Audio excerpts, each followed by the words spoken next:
Aujourd'hui, nous allons vous présenter les attachkas. Là, avant de pouvoir vous les présenter, il faut commencer par le début, avec le système tel que nous le connaissons depuis le début des chemins de fer, en France et généralement en Europe. Je m'explique. Avec le système de pose traditionnel, comme nous avons ici sur cette traverse, donc on a une traverse en bois, l'emplacement où pose le rail, ça s'appelle une table, il faut les travailler au 1/20 vers l'intérieur, percer 2 ou 3 trous pour mettre des tire-fonds, donc un 11 de préférence, pour éviter l'éclatement du bois.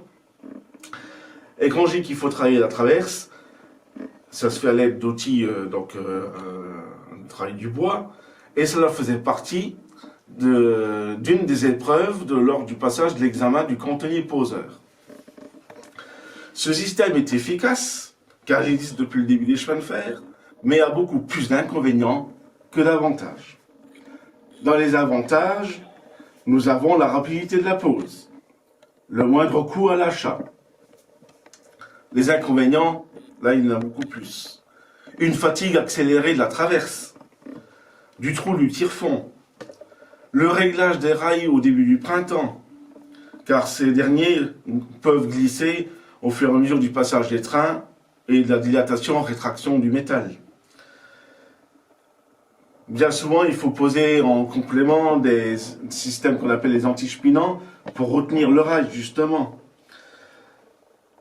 Et sur le plus long terme, il va falloir penser à remplacer la traverse assez rapidement. La durée de vie d'une traverse en bois, d'une pose directe, c'est environ entre 20 et 30 ans, suivant l'influence du trafic. Pour une voie moderne, ce type d'attache est totalement incompatible avec les longs rails soudés, les LRS. Nous allons maintenant voir les fameuses attachkas. Voilà enfin dans le vif du sujet avec les attachkas. Nous allons vous présenter déjà le menu matériel des attachkas. Nous avons ici une selle, 4 trous. On voit bien la partie inclinée qu'il faudra placer donc, du côté intérieur. Les deux logements de part et d'autre du patin du rail pour mettre les boulons à cam.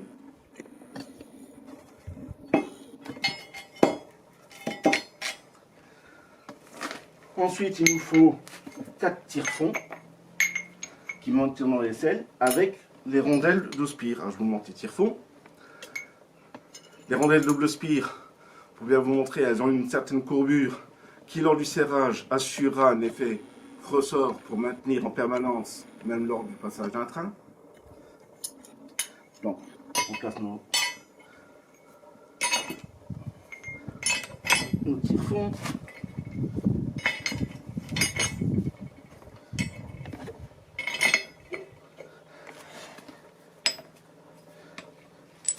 Il nous faudra ensuite les fameuses attachkas avec un boulon à canne et encore une fois les rondelles double spire. Alors on va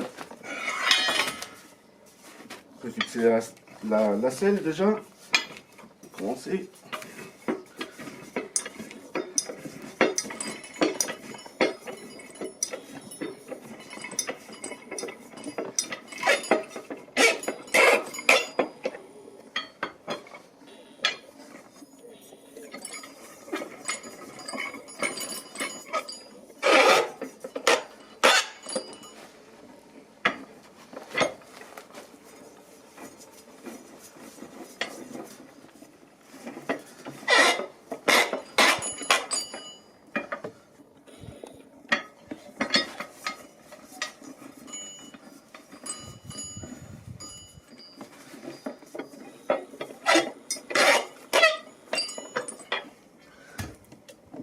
J'ai oublié de préciser que entre la selle et le rail, il faut mettre une semelle.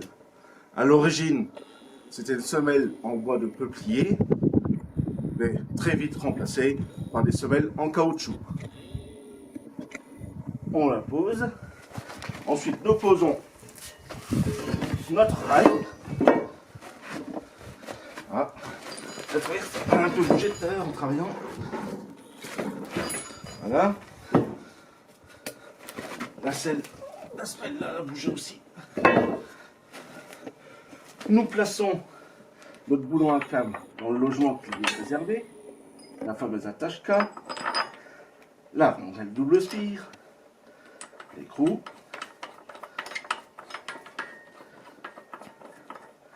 idem en face.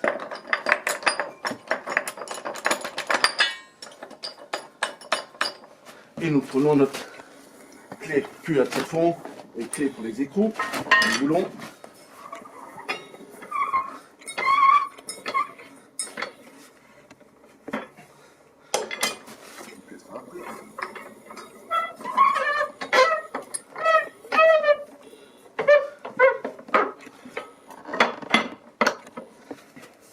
Voilà pour la petite présentation du matériel. Maintenant, je vais vous montrer quelque chose de très particulier. Alors voici la petite particularité. Là, nous avons un tire-fond qu'on retrouve partout sur le réseau en France. Vous voyez bien que la section de la tête, elle est carrée. Avec le système des attaches K, les tire-fonds, ils n'ont plus la tête carrée, mais rectangulaire. Savez-vous pourquoi? Alors ce système est une des astuces militaires pour éviter que, en cas de guerre, l'un ou l'autre pays ne viennent démonter et saboter les Watchman Fer. Sauf qu'en Alsace-Moselle, on a une particularité, qu'à l'origine, les Allemands qui nous avaient annexés, ils étaient loin de douter qu'on allait redevenir français, de nouveau allemand et refrançais. Prenons bien que ce système-là est ingénieux dans le sens où les efforts sont répartis et départagés. La selle qui maintient l'ensemble est fixée sur le rail, sur la traverse, pardon, avec des rondelles double spire, comme j'ai dit, pour assurer un effet de maintien, même lors du passage des trains. Et le rail qui est maintenu dans la selle à l'aide des fameuses attaches, ce qui fait, lorsqu'il y a un train qui passe, même lors de l'écrasement, le rail est en permanence maintenu. Ce système-là est totalement compatible avec les fameux longs rails soudés. Donc voilà pour la petite démonstration du jour. J'espère que cette séance vous a plu.